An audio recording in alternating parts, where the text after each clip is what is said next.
morning.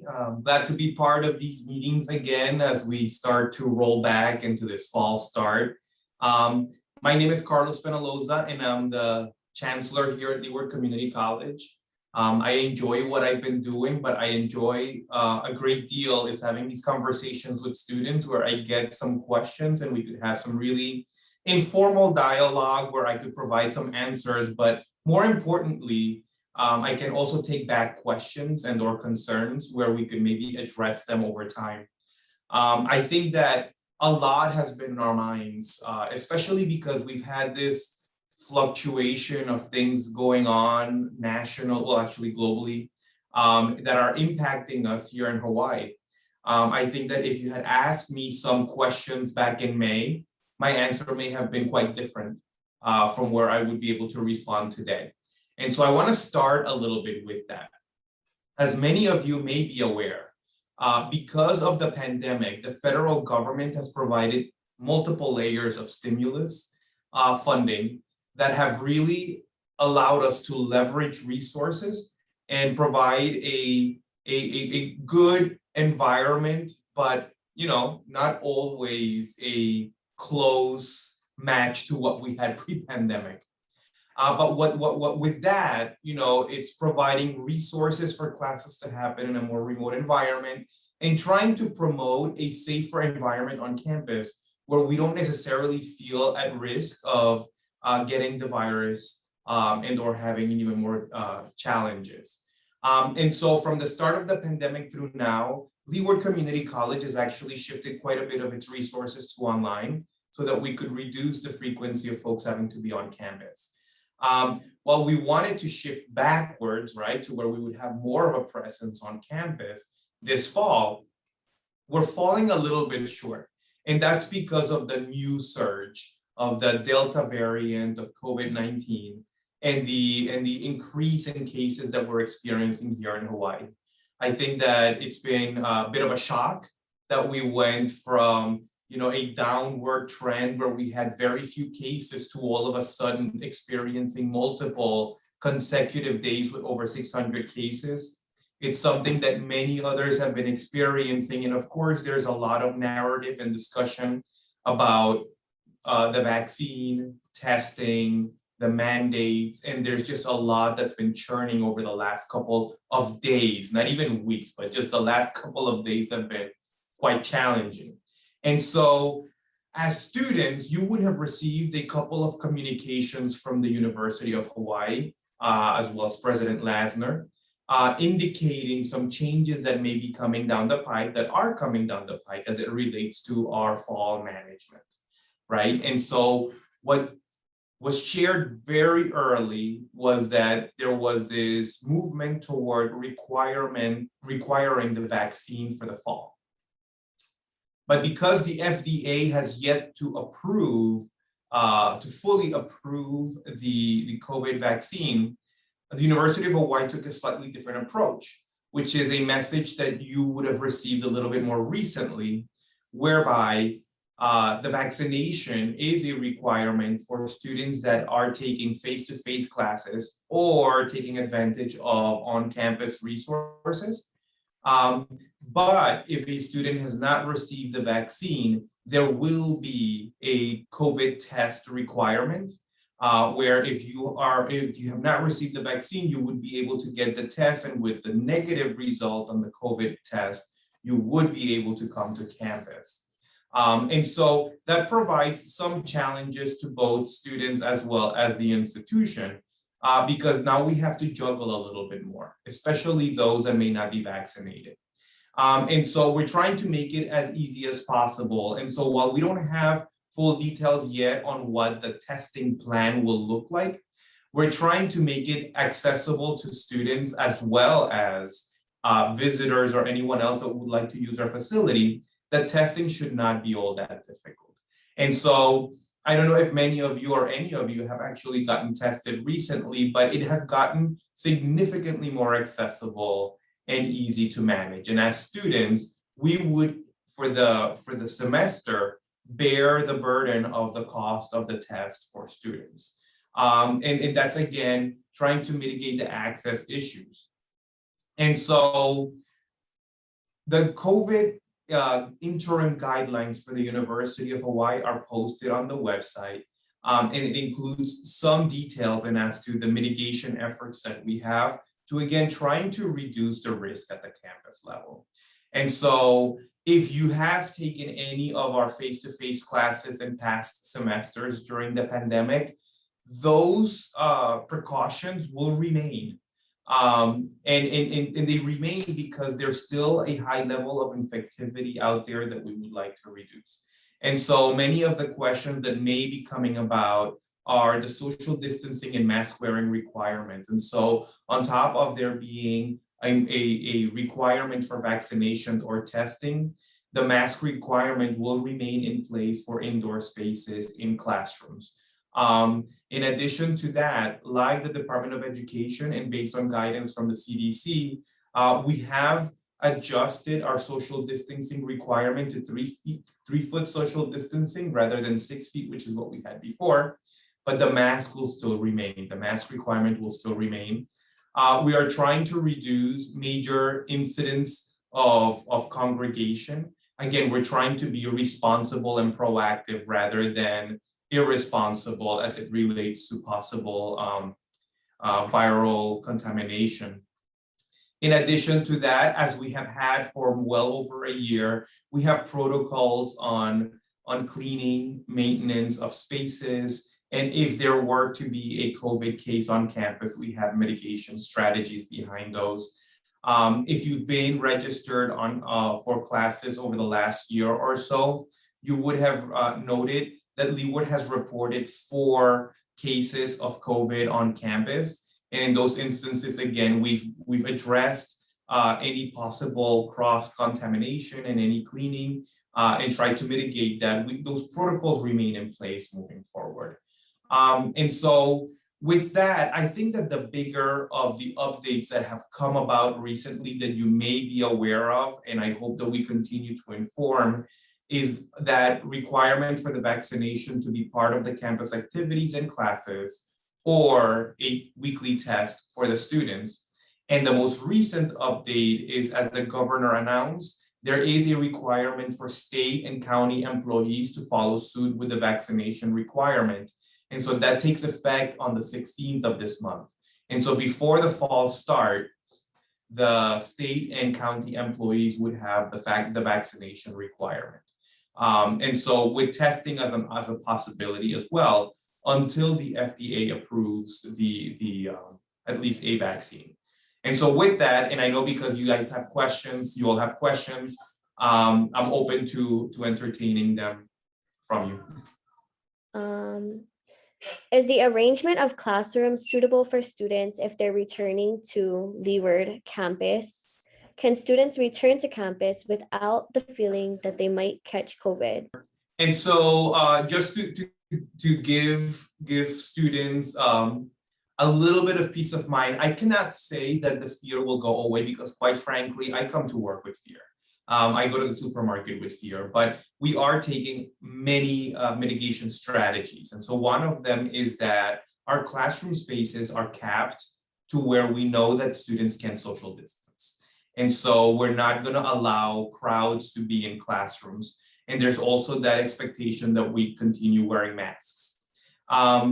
Because we have practiced this now for at least 2 solid semesters, we have a level of comfort in suggesting that it does work. In addition to that, with there being the vaccination requirement or the weekly test, there should be a little bit more management of the possibility of infection on campus. We are not aware of any COVID contamination or community sharing within the college campus. We are aware of instances where individuals have come to the campus and have tested positive, but not that there's been spread on campus. And so we feel quite confident of our mitigation strategies. I will share additionally that we will still be primarily online here at Leeward. And so most of our classes will still remain online. We did add more face-to-face classes, but it shouldn't feel too different from where we were before. So I do want to share that there is a level of comfort because we have tested the waters with the mechanics, but I can't, guarantee anything because again, no one can at this point, and we're seeing those surges. So we just hope that everyone can practice a little bit more of that social distancing and mask wearing and good hygiene practice while on campus, so that we can maintain our status as pretty low infectivity. Outside of the present conditions we're all facing right now, how do you see Leeward CC improving upon the living situation in Hawaii? And what are we doing to keep our school system from churning out graduates going to work on the mainland or abroad? Okay, well, that's a question that spans a little bit of outside of COVID, but I appreciate it. I think that our mission as a community college has to be really, really strong and practicable.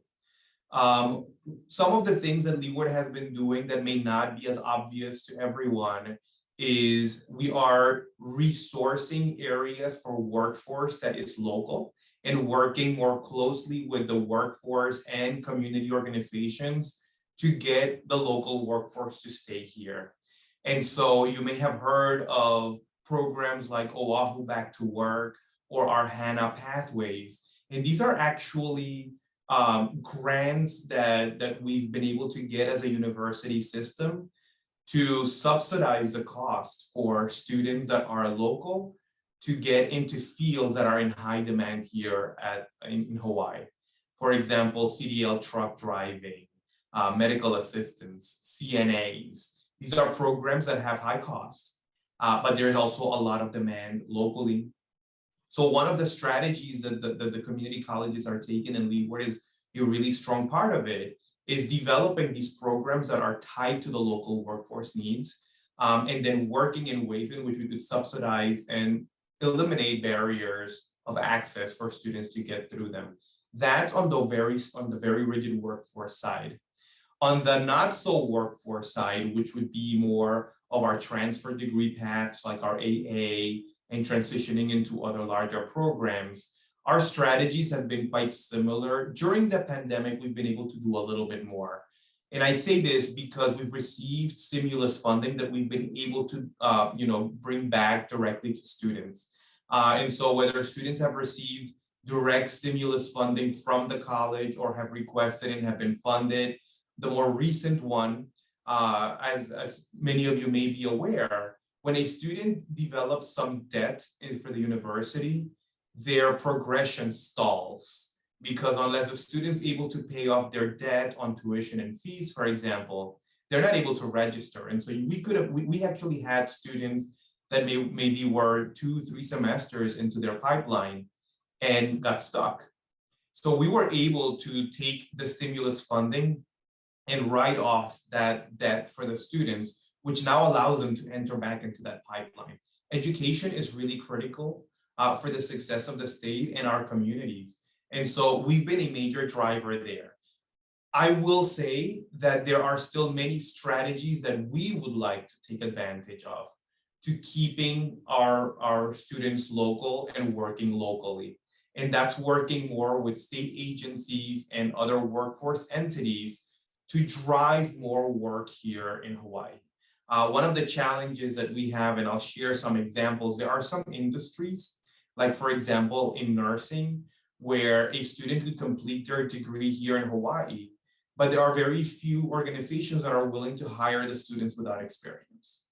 And so it still forces a lot of these students to go to the mainland to get their first job, to then hopefully come back to Hawaii to take on some of these roles. And so we've been working on strategies of developing apprenticeships, internships, and co-ops where students have these experiences built by way of their education. And so I don't know if you've all heard of this, but the state of Hawaii and the governor had these GEAR grants that were intended to help support this, and Leeward actually participated in this capacity. And we received one of these grants to work on our education pipeline. And so we want to be able to develop more teachers, and Leeward is actually a major leader and feeder for teachers for the state of Hawaii.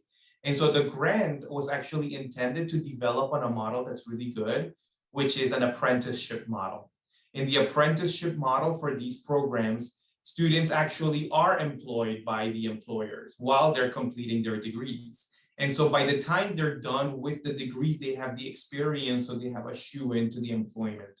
And that's really important for us. And so we will continue developing programs like these. I have experienced a great deal of awareness where students are going to the mainland. Even after completing our associate's degree, they may go to the mainland to complete their 4-year degree and their graduate programs.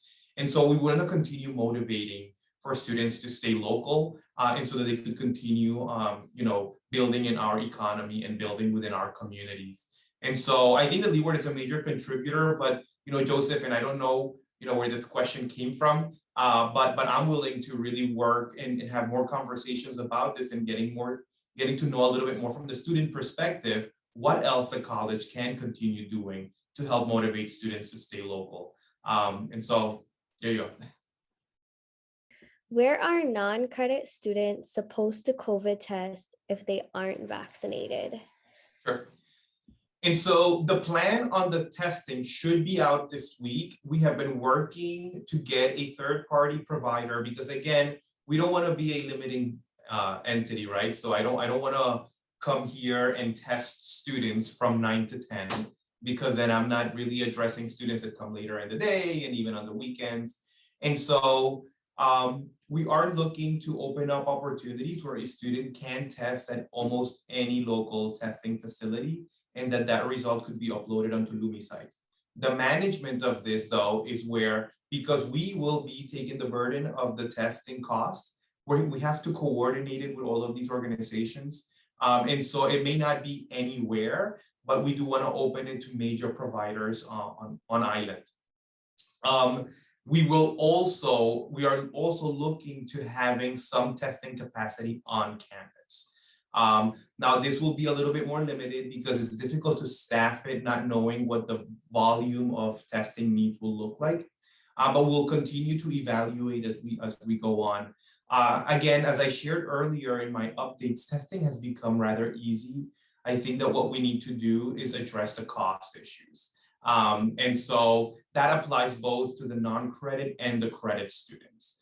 And so we should be able to make, I'm not going to lie and say that it's not going to be a burden, but it should be significantly reduced given the capacity that the state's built out on in terms of testing.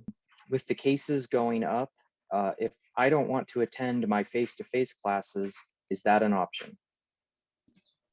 So right now we have many options for students that wish to remain at home taking distance education. But as you're probably aware, we do have some disciplines and some programs that do require that face-to-face interaction. There are some programs and courses that we were never able to take off the books.